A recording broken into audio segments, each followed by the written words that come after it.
ये मन्निया जाता है मनुख की दुनिया की हर एक्टिविटी के पिछे जे कोई कारण है तो वो उसके कर्म ने।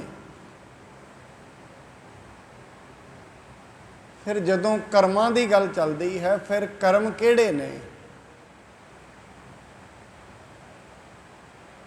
क्योंकि कर्म तीन तरीकों के नाल मनुख दे मन्ने गए ने। एक संचित कर्म, एक प्रारब्ध है, एक क्रियामान कर्म। दो ही मुख रूप असीं मन सकते हाँ, एक संचित हैं, एक चल रहे ने। फिर जो असीं अज कर रहे हैं उस कर्म नूं कहा जाता है प्रारब्ध, जो हुण कीता है। हुण आप सतसंगत विच बैठे हो, इत्थे कर्म बन जाणगे, ये जमा हो जाणगे, इनूं प्रारब्ध कहंदे ने। फिर जो ये चंगे कर्म ने, इन्हां कर्मां दे नाल ही दुनियावी तौर ते मनुख नूं राज प्राप्त हुंदे ने, धन प्राप्त हुंदा है, औलाद प्राप्त हुंदी है। जो कुछ भी है इन्हां कर्मां दे करके है। जो कुछ भी श्लोक संस्कृति दे विच महाराज कहंदे ने, दानंग परा पूर्वेण पुजंते महीपते। आपां इत्थे एक सवाल पैदा करिए, जिहड़ा राजा है उस दे बच्चे का जन्म भी इक्को ही टाइम ते होया, भाव एक बड़ी वड्डी प्रॉपर्टी का मालक है, राजा है, पॉलिटिशियन है। उस शहर दे विच एक बच्चे का जन्म होर हो गया, दो बच्चों का जन्म। पर दोवें बच्चों की पहले दिन तो इकनोमिकल कंडीशन, आर्थिक कंडीशन वक्खो वक्खरी है। ये समझ लो एक नूं जमदे नूं ही चिंतावां ने, तो एक जन्म तो ही रोटी के मसले तो मुक्त है। दोवें बच्चे ने। फिर इत्थों यह हिसाब लगाया जाए कि उसका उस घर में जन्म क्यों होया। जिवें असीं इस भारत में जन्म लिया है, हुण किसी ने अमरीका में लिया है, हुण जिहड़ा इत्थे बैठा है वह अमरीका जाने की सोचता है। हो सकता है जिस दिन अमरीका में बच्चे ने जन्म लिया होए उस दिन साडा भी होया होएगा। पर जिहड़े इत्थे बैठे ने वो अमरीका में क्यों नहीं जन्मे, इसका की कारण है? एक कारण है, इहदे पिछे कोई तो कारण होएगा, बिना कारण तो कुछ नहीं है। इत्थे जो कुछ भी चल रहा है हर चीज़ के पिछे कुछ है। बाणी ये कहती है तां करके तू किसी नूं दोष ना दई, क्योंकि हर कर्म के पिछे तेरा ही कर्म है। दद्दा दोष ना देऊं किसै, दोष कर्मा अपनिया। दोष किनू देना है? माँ बाप नूं दोष ना दे, इस भारत नूं दोष ना दे, अपने राज्य नूं, हरियाणे में जन्मे इनू दोष ना दे। फिर किनू दईए दोष? बाणी कहती है दोष देना है जो गतिविधियां रोज़ कर रहा है उन्होंने दोष दे। फिर गतिविधियां मनुख करता है या तो अखां नाल, या हत्थां नाल, या फिर मन नाल। हो सकता है जो हत्थां दे नाल कर्म किए जाते हैं सारी दुनिया नूं विख जाते हैं। कर्म करते हैं असीं, जो भी करते हैं वही कर्म संस्कार बन जाता है। जो भी करांगे अं करके कहते भी किसी कोई निंदा ते चुगली कर रहा हो ना वो कोल ना बैठो, क्योंकि जे बैठ जाओगे वह संस्कार अंदर बन जाएगा फ्री का ही।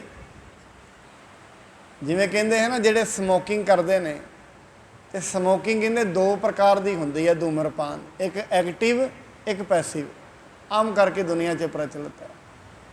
एक्टिव तो वह है जिहड़ा कर रहा है, पैसिव कौन है? जिहड़ा कोल बैठा सुंघ रहा है। नुकसान दोवां दे फेफड़ियां नूं है। जिहड़ा कर रहा उन्होंने तो नुकसान है ही है, जिहड़ा कोल बैठा वह धुआं खिंच रहा है उन्होंने भी नुकसान है। इस करके जिहड़ा ते चुगली निंदा करता है वह तो नुकसान है ही है। गुरबाणी ये कहती है जिहड़ा सुन रहा है नुकसान वह भी है, नाल बराबर ही है। हुण पहली गल तो कन्नां नाल सुनिया, अंदर संस्कार बनया, कर्म बन गया। फिर जिहड़ा ये कर्म है ये संस्कार बन जाता है। संस्कार तो फिर सुभाव बनता है, सुभाव तो फिर आदत बन जांदियां ने, आदत बदलदियां नहीं। जिहड़ी चीज़ की आदत बन गई, आदत बदलनी फिर बड़ी मुश्किल है। तो रब ही बदल दे तो बदल दे, फिर आदत बदलती नहीं। ताई करके वारिस शाह ने तो इत्थों तो ही कहता, वारिस शाह आदत जांदियां ना, आवें कट्टिए पोरियां पोरियां दी, फिर आदत नहीं जांदियां। जदों आदत बन गई, माड़ी बन गई वो भी नहीं जाएगी, चंगी बन गई वो भी नहीं जाएगी। बाणी कहती है फिर आदत तो बनानी है, फिर चंगी बना, आदत तो बनानी है, फिर आदत बनानी है। उठ के सवेरे परमात्मा का नाम जपण की आदत बनाइए, परमेश्वर की बंदगी की आदत बनाइए, सत संगत की आदत बनाइए। इस करके दुनिया में जो कुछ भी मनुख नाल वापरदा है, किसी नाल भी, उस दे पिछे कोई जिम्मेवार है, तो उस जिम्मेवारी दिती जाती है कर्म नूं। हुण वैसे सतगुरु जी महाराज ना सुखमणी साहिब च इनू दूजे पक्ष च भी लै लैंदे ने, वो भी मैं आप जी के सामने रख दियाँ। हुण उत्थे महाराज कहंदे ने, जित जित लावो तित तित लगना, नानक करते की जानै करता रचना। हुण इत्थे गल बिल्कुल बदल गई। हुण इत्थे गल ये है भी जिथे वो ला रहा है मैं तो उत्थे लग्या होया। फिर इत्थों एक गल स्पष्ट हुंदी है, लाउंदा तो वही है पर बांह फड़ के नहीं ला रहा किसी ने। वो किवें लाउंदा, आपां कहने परमात्मा लाउंदा है। बड़े वारी ना बड़े शब्द प्रतीक के वजों वरते जाते हैं, प्रतीक दे जिवें असीं ना परमात्मा वेखदा है, फिर वेखदा है तो फिर जे परमात्मा आपां कहने एक है, फिर उहदियां अखां किन्नियां मोटियां ने। कोई कहे भारत नूं थोड़ी ना वेखना, उन्हें अमरीका नूं भी वेखना है, इंग्लैंड नूं भी वेखना है। असीं कहने परमात्मा वेखदा है, फिर वो किहड़े तरीके नाल वेखदा है। असीं ये भी कहने परमात्मा सुणदा है, फिर वो किवें सुणदा है।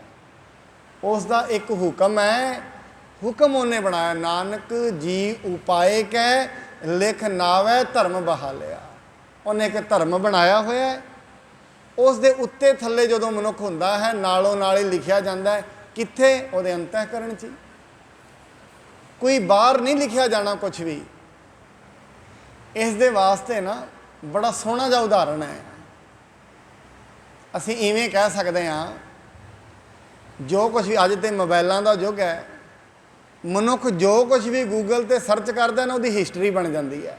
जो कुछ भी सर्च करेगा, जो कुछ भी उसकी मैमरी बनती है, जो भी सर्च करते हैं। इवें मनुख अपनी जिंदगी जो कुछ भी सर्चिंग करता है, उसकी हिस्टरी बनती है, उसके अंदर वो हिस्टरी तो फड़िया जाता है। आप जिमें कॉल हिस्टरी, आप कहते किसी को पकड़ना, उसकी कॉल डिटेल वेखो, कॉल की हिस्टरी वेखो। इवें मनुख ने किनू किनू याद किया है, किहदे किहदे बारे माड़ा सोचा है, ये संस्कारां दी हिस्टरी है तो मनुख के अंदर जमा है। जिस दिन जीव आत्मा निकलती है ना, परमात्मा चिप कढ़ के ला लेंदा भी आ वेख आ माड़ा किया, आ किया, आ सारी हिस्टरी सामने आ जाती है। इस करके मनुख की हिस्टरी किते बाहर नहीं है, ये नाल ही है। फिर बाणी कहती है परमात्मा भी तेरे तो दूर नहीं है, वह भी तेरे नाल ही है। पतित उदाहरण भै हरण, हर अनाथ के नाथ, कहो नानक ते जानिए, सदा बस तुम साथ, तेरे नाल वसदा है। उन्होंने बाहर लभण की लोड़ नहीं, कित्थे है नाल। फिर चलो मैं अगे वैसे आप कथा दूजी आरंभ करनी है। फिर नाल कित्थे वसदा है, नाल दा मतलब कोई शरीर दे नाल वसदा है, इहदा आपां नालों नाल विचार करते हैं, क्योंकि अगे एवें लम्मे तो लम्मा काम हुंदा जाएगा। आपां कल तो ये समझिया सी, गंगा राम जी आए हैं सतगुरु जी के दरबार विच, उत्थे सेवा हुंदी वेखी, बाजरा लैके आए ने, सेवा वेखी, बड़ी संगत सेवा कर रही है, कोई सरोवर की सेवा कर रहा है, कोई इट्टां पुट रहा है। उसके दिल दे विच भी ये संकल्प आ गया, मैं भी सेवा करा, सेवा करांगा मेरा भी पार उतारा हो जाएगा। आओ हुण एक दिन गुरु साहब जी के दरबार विच लंगर नहीं सी पकिया, 2 दिन नहीं पकिया। गंगा राम कहता है मेरे वालों बाजरा लै लवो। ਮੈਂ ਦੇਣ ਨੂੰ ਤਿਆਰ ਹਾਂ। ਹੁਣ ਉਹ ਕਿਵੇਂ ਬਾਜਰਾ ਦਿੰਦਾ ਹੈ, ਇਸ ਨੂੰ ਸ਼ਰਵਣ ਕਰੀਏ। ਆਰੰਭ ਕਰਨ ਤੋਂ ਪਹਿਲਾਂ ਸਤਿਗੁਰੂ ਜੀ ਵੱਲੋਂ ਬਖਸ਼ੇ ਪਾਵਨ ਗੁਰੂ ਮੰਤਰ ਨਾਲ ਸਾਂਝ ਪਾਈਏ।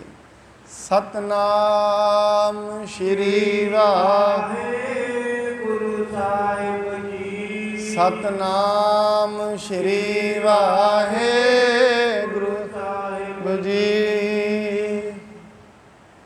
ਆਜ ਦੇਖਦੇ ਮੁਝ ਤੇ ਕੀਜੈ, ਗਨ ਸੰਗਤ ਕੋ ਭੋਜਨ ਦੀਜੈ।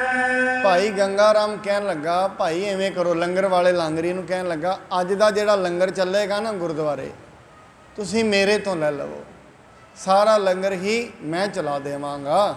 ਛੁਦਤ ਰਹੇ ਸਭ ਸੋਲਾ ਜਾਮ, ਇਸ ਤੇ ਲਾਭ ਨਾ ਕੋ ਅਬਿਰਾਮ। ਕਹਿੰਦਾ ਹੈ 16 ਪਹਿਰਾਂ ਤੋਂ ਸਾਰੇ ਦੇ ਸਾਰੇ ਭੁੱਖੇ ਨੇ, ਤੇ ਭੁੱਖਿਆਂ ਨੂੰ ਲੰਗਰ ਛਕਾ ਦੇਣਾ, ਇਸ ਤੋਂ ਵੱਡਾ ਪੁੰਨ ਕਿਹੜਾ ਹੈ। ਇਹੀ ਮੇਰੇ ਵਾਸਤੇ ਸੱਚਾ ਸੌਦਾ ਹੈ, ਤੇ ਮੈਨੂੰ ਇਹੀ ਕਰ ਲੈਣਾ ਚਾਹੀਦਾ ਹੈ। ਸਿੱਖ ਨੇ ਭੰਨਿਓ ਬੂਝ ਗੁਰ ਲਿਓ, ਤੋਹੇ ਅੰਨ ਪੁੰਨ ਦੇਗ ਕਰਿਓ। ਜਿਹੜਾ ਉੱਥੇ ਸਿੱਖ ਸੀ ਨਾ ਲੰਗਰ ਬਣਾਉਂਦਾ ਹੈ, ਕਹਿੰਦਾ ਭਾਈ ਇਵੇਂ ਨਹੀਂ ਲੈਣਾ, ਮੈਂ ਪਹਿਲਾਂ ਗੁਰੂ ਜੀ ਨੂੰ ਪੁੱਛ ਲਵਾਂ ਵੀ ਉਹ ਵੀ ਇਸ ਦੀ ਹਾਮੀ ਭਰਦੇ ਨੇ ਕਿ ਭਰਦੇ। ਪਹਿਲਾਂ ਅਸੀਂ ਪੁੱਛ ਲੈਂਦੇ ਹਾਂ ਸਤਿਗੁਰੂ ਜੀ ਨੂੰ, ਜੇ ਉਹ ਕਹਿੰਦੇ ਨੇ ਲੈ ਲਵੋ, ਫਿਰ ਤੁਹਾਡੇ ਤੋਂ ਬਾਜਰਾ ਲੈ ਲਿਆ ਜਾਵੇਗਾ। ਇਮ ਕਹਿ ਮਨ ਤੇ ਗਿਣਤਿਓ ਗਿਣਤੀ, ਜਾਏ ਕੀਨ ਪ੍ਰਭ ਆਗੇ ਬਿਨਤੀ। ਐਵੇਂ ਆਪਣੇ ਮਨ ਦੇ ਵਿੱਚ ਗਿਣਤੀਆਂ ਗਿਣਦਾ ਗਿਣਦਾ ਉਹ ਸਿੱਖ ਗੁਰੂ ਜੀ ਦੇ ਕੋਲ ਚਲਾ ਗਿਆ, ਤੇ ਅੱਗੇ ਜਾ ਕੇ ਬੇਨਤੀ ਕੀਤੀ ਹੈ। ਜੰਗਲ ਤੇ ਇੱਕ ਇਤ ਦਿਜ ਆਇਓ, ਵੇਚਣ ਹੇਤ ਬਾਜਰਾ ਲਿਆਇਓ। ਕਹਿੰਦਾ ਸਤਿਗੁਰੂ ਜੀ ਜੰਗਲਾਂ ਵਿੱਚੋਂ ਨਾ ਇੱਕ ਰਾਹੀ ਆਇਆ ਹੈ, ਉਹ ਵੇਚਣ ਦੇ ਵਾਸਤੇ ਬਾਜਰਾ ਲੈ ਕੇ ਆਇਆ ਹੈ, ਤੇ ਉਹ ਆਪ ਜੀ ਦੇ ਦਰਬਾਰ ਵਿੱਚ ਦੇਣ ਦੀ ਬੇਨਤੀ ਕਰਦਾ ਹੈ।